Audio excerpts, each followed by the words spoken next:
這是全球首款全景无人机隐靈 A1，它跟大多數無人機的玩法呢都不太一樣。以前航拍的玩法呢，像是給咱們家的相機啊插上了翅膀，我們一般要控制無人機往哪兒飛，還要考慮上面這個雲台呢往哪看，才能拍到好看的畫面。而隐靈 A1呢，則是把我們的視野投射到這台小飛機裡面，通過這個眼鏡啊去看飛機看到的畫面，體驗的感覺更像是我們自己長了翅膀，非常的好玩。這個視頻給大家講明白。老規矩，我們先看外觀啊，它的攝像頭呢很反直覺，是上下的這兩個鏡頭，我們就是通過這兩個鏡頭去看整個360度的畫面。它整體很輕巧，不是250克，出國帶呢也省不少飞行手續的辦理。我們把它張開，開機，真的非常的賽博啊，有没有？怎麼看呢？就要通过這個眼鏡了。大家看，它外面是閃着這種燈的，很酷。裡面呢可以調整瞳距和屈光度，那我近視300度看起來是沒問題的。它用的是1英寸的 Micro OLED， 有90度的视场角，沉浸感上還是很強的。裡面呢是有一個正方形的視野的，它整個 UI 設計的就非常的科幻，那有一種那種鋼鐵俠的感覺。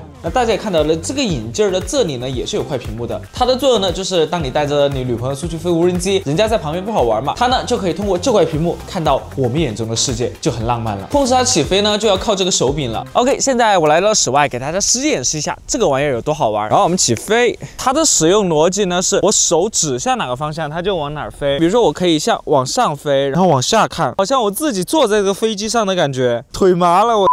太刺激了，兄弟們！它還有一個 FPV 模式，就有點像阿巴塔的鸡腿控，动动手腕就能控制方向了。在功能内部呢，它有一个叫航迹規劃的功能。那我們自己先飛一圈，它就記錄下來了我們的飛行軌跡。下次我們直接點這個航線，它就能按照飛行軌跡重新飛一圈。很多沒有飛過無人機的朋友呢，比較害怕是吧？就可以用這個功能來提前適應一下。我就畫了一個重慶地標建築的航線，讓我女朋友戴上了眼鏡，第一視角去體驗這種空中參觀重慶的感覺。我感覺這玩意呢都可以做成一個觀光產業了，大家發現了吧？這台無人機它的一個主要玩法還不是拍，而是讓大家去看一個空中飛行的視角，去重新觀察我們這個世界。這其實呢跟我們去玩蹦極很類似，是一種珍貴的體驗。只是我們現在有了這個玩意兒呢，你可以重複的在任何地方去體驗。畢竟很多人呢他也不是攝影師是吧？買無人機也不是為了拍多麼牛逼的大片，那只是為了玩。說到玩，隱靈也出了一個虛擬座艙，那我們就可以更換成這種龍的界面，真的離譜啊！那飛個無人機搞得像阿凡達馴龍高手一樣，還真挺有意思的。我也問了官方啊，據他們說啊，上市後它還有這種模擬掃把呀、機艙這些功能，我還挺期待的。當然，我們也是一個側重攝影的頻道嘛，大家來看看它的畫質表現怎麼樣。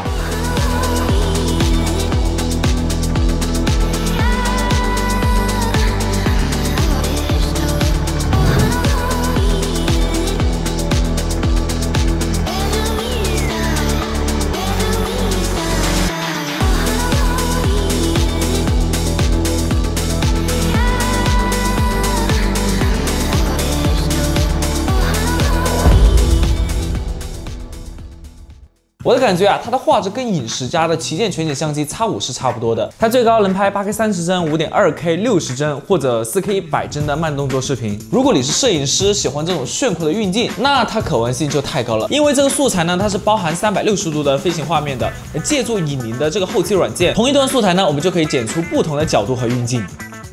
更高階的玩法呢，就是給飛行素材加上關鍵幀，我們就可以得到這樣的炫酷畫面。如果你不會剪輯，也可以用手機端的隱靈 APP， 通過這個一鍵成片，它就可以自動幫你剪成一個炫酷的小短片。但它能飛多久呢？隱靈有標準和長續航兩種類型的電池，標準版能飛24分鐘，長續航呢能飛39分鐘。扣除起飛降落的時間，長續航飛個半個小時，妥妥 OK 的。避障方面，隱靈 A1 只有前面這2顆避障攝像頭，因為它是一直朝前飛的，沒有後退的操作，所以我們只管往前飛，不撞到東西就 OK 了。但是晚上還是不建議大家飛的，它的避障攝像頭就跟其他無人機一樣會失效。當然，大家不用擔心啊，隱靈也有自動返航功能。那有些時候你飛遠了找不到回來的位置，就可以用這個功能，它就會自己飛回來。當然，像這種裸露槳葉的無人機，有些朋友呢可能還是會擔心傷到別人吶，或者撞到東西、炸機什麼的。官方也配備了這種槳葉保護罩，會安心不少。同時，隱靈也做了一個負載檢測功能，只要你在上面掛東西，它都是無法起飛的。這明顯就是針對俄烏戰場啊，確實也避免了很多炸機的隱患。隱靈的第一款無人機呢，打磨的確實很驚豔、很用心，但其實隱靈的這款眼鏡放到 VR 頭顯領域呢，它的顯示水平也是相當驚豔的。除了光刻的畫質非常不錯之外，它也是支持錄屏、一键除霧等功能的。大家也不可能天天出去飞是吧？尹宁呢也想到了，它这個眼鏡平時在家裡面呢就可以用它來看全景視頻。大家看到沒？這裡是有一個 micro SD 卡槽的，比如我們把飛機飞的全景素材或者全景相機拍攝的素材呢插上去，就可以360度的去觀看當時拍攝的畫面了。当然，如果你有網上下的這種全景相機拍攝素材呢，也能放進去。觀看的感覺呢，就跟 Vision Pro 的感覺有些類似。那這台無人機有哪些值得改進的地方呢？那主要就是图傳信號，在無遮擋的環境下信號還不錯，但是一旦有遮擋，還有城市信號干擾較強的情況下飛呢，畫質掉的還是比較多的。好在不影響實際拍攝的畫質。介紹這麼多呢，最後總結一下，我作為半個航拍攝影師，用了這麼多款無人機呢，依然能在這台機器上體會到新鮮感。不得不說，尹寧 A1 確實是一台很優秀的作品。那麼壓力就給到友商了。那它適合哪些人呢？首先就是喜歡旅行的朋友或者攝影愛好者。出門除了拿着手機拍照打卡，咱們呢现在又有了新的玩法了，可以飞着看風景，體驗飛行的樂趣，還能輕鬆的分享給同伴。這玩意兒絕對就是旅拍的新玩具啊！那對於攝影師來說，它全景相機的玩法，8K 的畫質可以一定程度上作為穿越機的 Easy 版本使用，能幫你輕鬆的拍出各種炫酷的航拍視角，還是很值得的。好了，以上就是本期視頻的全部內容了。我是愛拍視頻的紅素，下期見。